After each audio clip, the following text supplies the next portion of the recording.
안녕하세요.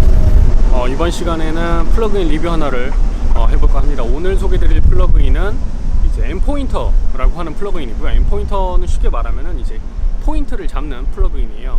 화살표라든가 아니면 뭐 크로스오버라든가 혹은 뭐 포인트 줌이라든가 이런 다양한 효과들을 연출할 수 있는 플러그인인데요. 일단 생각보다 꽤 많은 곳에서 포인터를 사용을 해요. 예를 들어서 뭐 콜아웃 대신에 사용할 수도 있고, 아니면은 가격이나 제품의 가격이나 뭐 부동산 가격 이런 거를 표시할 때도 있고, 아니면은 뭐 여행지 지도 전체를 보여주면서 아 내가 여기가 갔던 곳이에요 라고 표현할 수도 있고, 이런 식으로 활용법에 따라서 굉장히 다양한 방법으로 연출할 수 있는 게 바로 포인터인데요.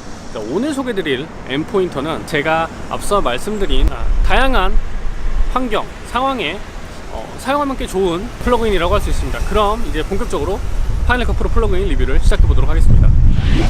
자, 그럼 이제 본격적으로 파이널 컷 프로 플러그인 M포인터 리뷰를 시작해 보도록 하겠습니다. 먼저 M포인터 같은 경우에는 모션 VFX사에서 제공을 하고 있고요. 제가 이전에 소개드렸던 모션 VFX사에서 제공하는 플러그인들과는 다르게 M포인터 플러그인 같은 경우에는 데모 버전을 따로 제공을 하고 있어요. 그래서 이제 미리 M포인터 플러그인을 구매를 하시기에 앞서서 데모 버전을 한 번쯤 사용해 보시고, 이제 이게 나한테 적합한 플러그인 같다 라고는 판단이 드시면은 그때 구매를 해서 사용하시면 좋을 것 같고요. 오늘은 데모 버전이 아니라 M포인터 정식 버전에 대해서 리뷰를 해보도록 하겠습니다. 먼저 사이트를 보시면은 M포인터 같은 경우에는 100개의 이제 포인터 임팩트를 제공을 하고 있고요. 모두 이제 모카라고 하는 오토 트래킹 시스템을 제공을 하고 있습니다.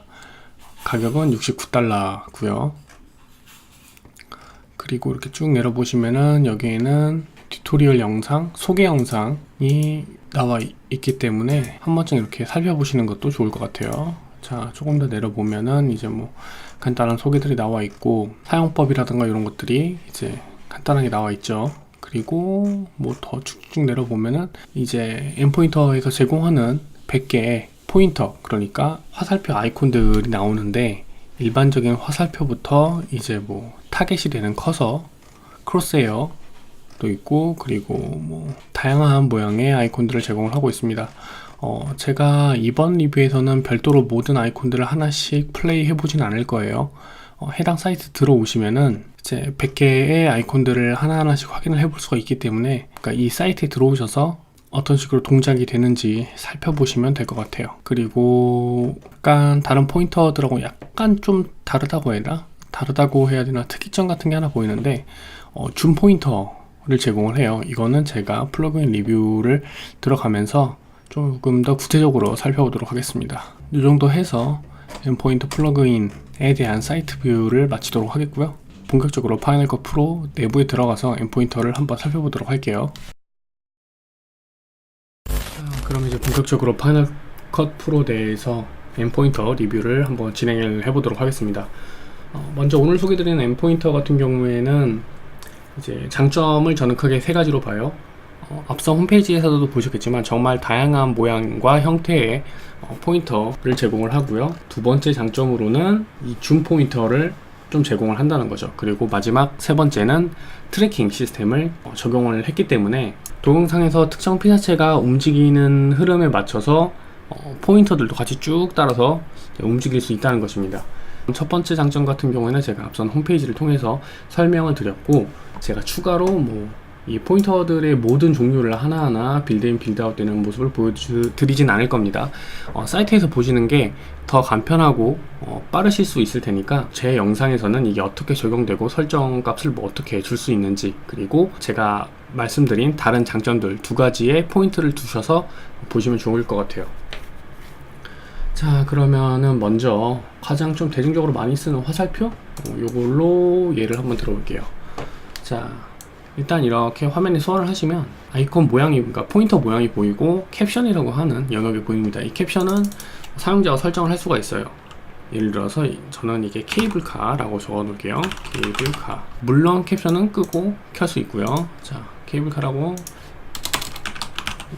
적어 놓고, 폰트는 좀 잘 보이게 두꺼운 걸로, 글자 색도 진하게 해서 사용을 해보도록 하겠습니다. 물론 이제 요 케이블카라고 하는 텍스트는 오프셋을 통해서 위치를 조절을 할 수가 있어요. 저는 요거를 한 요 정도에 맞춰서 적용을 해볼게요. 그리고 이 포인터 같은 경우에는 크기도 조절할 수 있는데, 저 같은 경우에는 이 포인터 스케일을 통해서 전체적으로 크기를 조절을 해요. 이제 뭐 미니 컬러, 요것도 일단은 좀 이거는 잘 보이게 이 포인터 모양의 색상도 이제 바꿀 수가 있고, 그리고 그 아래 보시면 보라색으로 되어 있는 거 있잖아요. 보시면은 이 안에 보라색 보이시죠? 이 값이 변경이 되는 겁니다. 이렇게요. 저 같은 경우는 그냥 검은색으로 맞춰 놓을게요. 그러면은, 그리고 섀도우가 그림자도 설정을 할 수가 있습니다. 그림자도 같이 설정을 할 수가 있으니까 그림자를 뭐 필요하신 분들은 적용하셔도 되고, 없으신 분들은 빼고 가셔도 될 것 같네요. 일단 뭐 이렇게 형태가 나옵니다.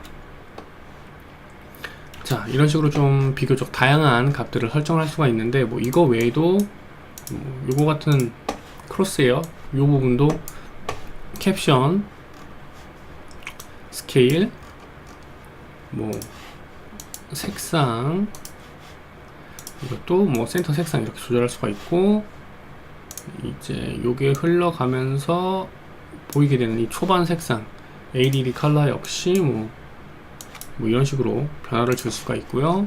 마찬가지로 글로우, 드롭 섀도우 전부 다 설정이 가능합니다. 거의 대부분, 그러니까 endpoint에서 제공하는 대부분의 포인터들에 대한 인스펙터 설정 값들은 조금 디테일하게 적용을 할 수가 있으니까, 편집자가 본인의 성향이나 영상의 분위기에 맞는 색상이나 뭐 텍스트를 입력을 해서 사용을 하시기에 좋습니다. 자, 그러면은 두 번째 장점이 아니라 이제 세 번째 장점이었던 트래킹부터 한번 볼게요. 트래킹 같은 경우에는 어떻게 설정을 하냐면요. 자, 요쯤 일단 트랙으로 잡을 여기를 시작점으로 갖다 맞춰 놓고, 이 케이블카가 움직이는 거에 따라서 이 포인터도 같이 움직이도록 설정을 하는 건데, 지금 요 화면 보시면은 흰색 박스가 하나 보일 겁니다. 이게 트래킹 박스인데, 트래킹 박스는 이제 사용자가 조금씩 조절해서 사용할 수도 있고, 회전을 이런 식으로 줄 수도 있습니다. 자, 이렇게 맞춰 놓고, 지금 요 보시면은 트랙 포지션 있죠? 포지션과 스케일을 통해서, 그리고 회전 값도 전부 다 이 항목 내에서도 줄 수가 있습니다. 뭐 저 같은 경우에는 그냥 뷰 화면에서 이렇게 설정을 하고, 가운데 요 점을 움직이면은 포인터도 같이 이동을 할 수가 있기 때문에 요 값은 거의 사용하지 않는 편이에요. 뭐 여하튼, 자, 이렇게 이거를 시작점으로 잡았다고 칩시다. 그러면은 이 뷰화면 옆에 트랙이라고 하는 이 항목이 보여요. 클릭을 해주시면 이 과정이 보입니다. 이게 그 범위로 잡아놨던 피사체가 움직이면서, 지금 보고 계신 이게 트랙을 잡고 있는 화면이거든요. 그러니까 잡고 있는 동안에도 계속 화면은 미묘하게 움직이게 되는데, 그 움직임을 계속 잡아주는 거예요. 이 모카 트래킹 시스템이라고 하는 게 이렇게 해서 쭉쭉쭉쭉 잡아주게 되면, 제가 스탑을 누르는 그 순간까지는 포인터가 쭉 그대로 같이 따라갑니다. 물론 자막도 함께요.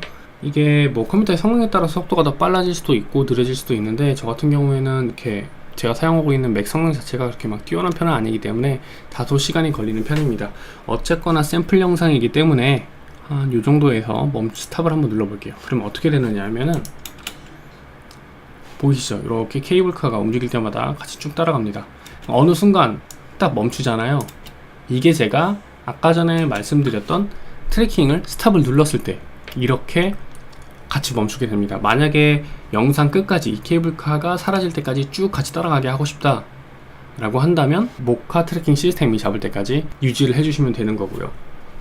자, 그러면은 두 번째 장점으로 말씀드렸던 이 포인트 줌, 경우에 따라서 꽤 효율적으로 사용할 수 있는 트래킹 시스템이에요. 자, 뭐 예를 들어서 제가 이 케이블카가 확대돼서 사람들한테 꾸준하게 보여줬으면 좋겠다, 전체 확대가 아니라 부분 확대로요, 이렇게 보여주고 싶다라고 한다면, 마찬가지로 트래킹 범위를 잡아주고 트랙을 걸어주면, 아까 전과 마찬가지로 오토 트래킹 영역으로 지정된 걸 얘가 쭉 또 잡아줘요. 일단은 요건 좀 끝까지 한번 기다려 볼게요.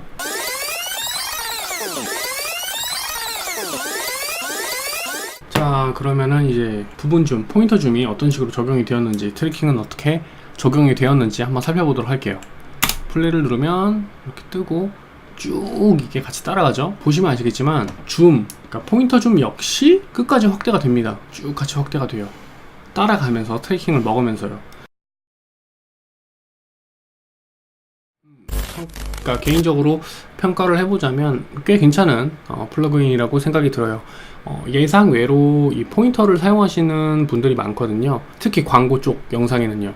뭐 제품에 포인트를 딱 찍어서 이게 가격이라든가 간단한 정보를 소개할 수도 있는 거고, 뭐 부동산 업계로 따지자면은 뭐 부동산 시가나 이런 것들을 좀 보여줄 수가 있기도 하고요. 일반 촬영, 그러니까 일상을 촬영하시는 분들에게는 썩 필요한 플러그인은 아니라고 생각을 하지만, 광고적으로 이제 영상을 좀 꾸준히 만들어야 될 필요가 있으신 분들에게는 구매를 해두고 쓰시면은 뭐 두고두고 사용하시기 좋은 플러그인이 아닐까 생각이 듭니다.